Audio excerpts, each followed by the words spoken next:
వి gold trusted gold buyers తాకట్టులో ఉన్న బంగారాన్ని విడిపించి ఈ రోజు ఉన్న మార్కెట్ ధరకే కొనబడును. మరిన్ని వివరాలకు సంప్రదించండి 7771077720.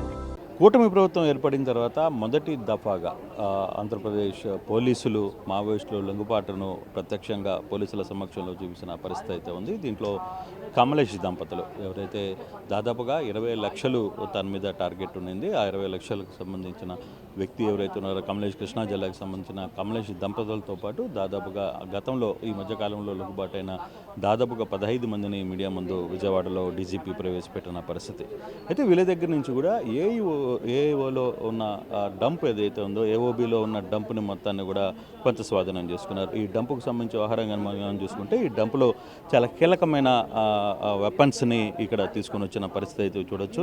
మనం కానీ చూసుకుంటే ఈ డంప్స్లో AK-47 ఏవైతే ఉన్నాయో AK-47 రైఫిల్ దగ్గర నుంచి చూసుకుంటే AK-47 రైఫిల్స్ని చాలా క్లియర్గా చేసుకున్నారు. తర్వాత విజువల్ వెపన్స్ లాంటివి అంటే రాకెట్ లాంచెస్ని ప్రయోగించడానికి ఇది రాకెట్ లాంచ్, ఈ రాకెట్ లాంచ్ని దీంట్లో అంటే దీంతో మందు నింపిన తర్వాత దీంతో ఈ రాకెట్ లాంచ్లోకి ఇలా ప్రవేశపెడతారు. ఈ ప్రవేశపెట్టిన తర్వాత ఈ వెపన్ ద్వారా అంటే ఈ విజువల్ వెపన్ ద్వారా దీన్ని లాంచ్ చేసే ప్రయత్నం అయితే చేస్తారు. దీనివల్ల దాదాపుగా ఒక్కొక్క ప్రాంతంలో పెద్ద విస్ఫోటనం జరగడానికి ఈ విజువల్ వెపన్ చాలా క్లియర్గా ఉపయోగపడుతుంది అనేది కూడా చాలా స్పష్టంగా కనపడుతుంది. ఈ విజువల్ వెపన్ ఒకసారి కానీ ఓపెన్ చేస్తే ఈ విజువల్ వెపన్ని మనం ఇట్లా రాకెట్ లాంచ్కి పెట్టేదానికి అవకాశం ఉంటుంది. సో అట్లా ఉంచి దాని ద్వారా వీటన్నిటిని కూడా పెట్టి దాని ద్వారా ఓపెన్ చేసే పరిస్థితి అయితే ఉంటుంది. చాలా పెద్ద వెపన్గా చూసుకుంటారు. దీన్ని ఒక రాకెట్ లాంచెస్లో స్వయాన అంటే నక్సల్స్ స్వయానా చేసుకున్న రాకెట్ లాంచ్ ఇది BGL షెల్స్ అంటారు వీటిని. ఈ వెపన్ ద్వారా ఈ షెల్స్ ద్వారా ఈ రాకెట్ లాంచ్ని మినీ రాకెట్ లాంచ్ని వీటన్నిటిని కూడా ప్రయోగించే పరిస్థితి అయితే ఉంటుంది. అలాగే కార్ట్రిడ్జెస్ అంటారు వీటిని BGL కార్ట్రిడ్జెస్. ఇది ఈ వైరు దీని పూర్తిగా కూడా దీని అంతలో కూడా మందుగుండు సామాగ్రి ఉంటుంది. ఈ మందుగుండు సామాగ్రి ద్వారా ఒక చిన్న వైరుతో కూడా చాలా పెద్ద విస్ఫోటనాన్ని చేయడానికి ఈ BGL కార్టనైజర్స్ అంటారు. ఇది చాలా సీరియస్ ఎలిగేషన్. దీనివల్ల చాలా పెద్ద విస్ఫోటనం జరిగే పరిస్థితి. చిన్న వైరు వంత ముక్క వైరుతో కూడా దీన్ని వీటితో పాటు వెలిగించిన తర్వాతనే దీన్ని కనెక్ట్ చేసి దీన్ని ఫైర్ చేసే పరిస్థితి ఉంటుంది. ఇది చాలా పెద్ద విస్ఫోటనానికి ఈ కేబుల్ ఉంటుంది. ఇక తీరా చూసుకుంటే చాలా వాహనాలని చాలా ఏవైతే వెపన్స్కి సంబంధించిన సామాగ్రి ఉందో వీటన్నిటిని కూడా ఇక్కడికి చేసిన అదుపులో అంటే ఏవీబీలో నుంచి ఒక డంప్ని స్వాధీనం చేసుకున్నారు. INS రైఫిల్స్ క్లియర్గా మనం చూడొచ్చు. ఈ రైఫిల్స్కి సంబంధించి కావచ్చు బుల్లెట్స్ని ఏ విధంగా ఉంటాయి, తపంచాస్ చిన్న అంటే కంట్రీ మేడ్ వెపన్స్ అంటారు వీటిని. ఇవి లోకల్గా తయారు చేసే వెపన్స్ 9mm పిస్టల్స్. సో వీటన్నిటిని కూడా చాలా క్లియర్గా చూపించిన వీటన్నిటిని కూడా డంప్ చేసిన పరిస్థితి ఉంటారు. 303 రైఫిల్స్ని, తర్వాత వాకీ టాకీస్ని, అలాగే టెలిస్కోప్ కూడా అంటే పోలీసుల వ్యవహారాన్ని చాలా దూరం నుంచి గమనించడానికి మావోయిస్టులు వాడే టెలిస్కోప్ను కూడా వీళ్ళు స్వాధీనం చేసుకున్న పరిస్థితి అయితే ఉంది. దానికి సంబంధించిన కార్డెక్స్ వైర్స్ కావచ్చు వీటన్నింటి కూడా అంటే దాదాపుగా చాలా డంప్ని ఏపీ పోలీసులు అయితే స్వాధీనం చేసుకున్న పరిస్థితి ఉంది.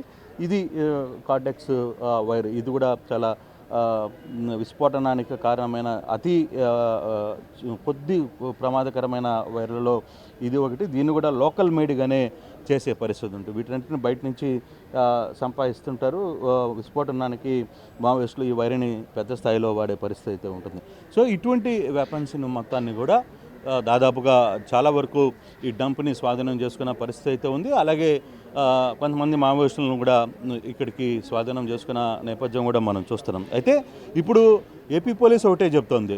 ఏపీ పోలీసు చాలా క్లియర్గా ఒక మాట చెప్తోంది, 7 నెలలు టైం ఇస్తున్నాం. దాదాపుగా ఈ 3 నెలలు వచ్చే 2 నెలలు దాదాపుగా ఒక 5 నెలలు వరకు టైం ఇస్తున్నాం. ఇప్పటికీ ఆంధ్రప్రదేశ్కి చెందిన ఒక 20 మావోయిస్టులు ఇంకా మావోయిస్టు దళాల్లో ఉన్నారు. వాళ్ళందరూ కూడా లొంగిపోవాలి అనేది డీజీపీ కోరుతున్న పరిస్థితి. డీజీపీ చాలా స్పష్టంగా వార్న్ చేస్తున్నారు. ఈ వ్యవహారంలో మీరు ఈ ఈ 5 నెలల్లో ఎటువంటి పరిస్థితులు అయినా సరే మిగిలిన 20 మంది లిస్టు కూడా మా దగ్గర ఉంది. వాళ్ళ కంట్రోల్స్ కూడా మా చేతిలో ఉన్నాయి. సో వాళ్ళందరూ కూడా లొంగిపోవాలి. లొంగిపోని పక్షంలో తదుపరి జరిగే పరిణామాలకి మేము జవాబుదారీ కాదు అని చెప్పి హరీష్ గుప్తా చాలా సీరియస్ వార్నింగ్ అయితే ఇస్తున్న పరిస్థితి డీజీపీ. సో మరి రాబోయే రోజుల్లో ఏ విధంగా ఉండబోతుంది, పూర్తిగా ఏపీ మొత్తం కూడా మావోయిస్ట్ రహిత ప్రాంతంగా ఉండబోతుందా, లేదు మావోయిస్టుకి షెల్టర్ జోన్గా మరోసారి రాబోతుందా అనే చర్చ కూడా జరుగుతుంది. అయితే ఇదే అంశం మీద ఏపీలో ఖచ్చితంగా మావోయిస్టులు లేరు, అది షెల్టర్ జోన్ కాదు అనేది డీజీపీ చెప్తున్న నేపథ్యం. కానీ మిగిలిన 20 మంది మాత్రం రాబోయే 2-3 నెలల్లో క్లియర్గా లొంగిపోవాలి. అది దానికి తగ్గట్టుగా అన్ని రకాల ఏర్పాట్లు చేస్తున్నాం. అలాగే చాలా ప్రాంతాల్లో ఉన్న ఈ అమాయకులు ప్రజల్ని వాళ్ళందరినీ కూడా చైతన్యం చేయడానికి కూడా కొన్ని స్కూల్స్ని కూడా ఏర్పాటు చేసిన పరిస్థితి ఉంది అని చెప్తున్నారు. ఎటువంటి పరిస్థితుల్లో ఏపీలో మాత్రం మావోయిస్టుల అలజడి కావచ్చు, అటువంటి మూమెంట్స్ ఎక్కడ కూడా లేవు అనేది డీజీపీ చెప్తున్న పరిస్థితి. తెలుగులో ఫాస్టెస్ట్ న్యూస్ ఇప్పుడు కొత్త అవతారంలో 5 సెకండ్లోనే పూర్తి వార్తా సమాచారం మీ చేతిలో. సోషల్ మీడియా ట్రెండ్స్ మీ కళ్ళ ముందుకే live TV and voice search ఆప్షన్స్తో ఇప్పుడే డౌన్లోడ్ చేయండి. యాప్ లింక్ డిస్క్రిప్షన్లో ఉంది.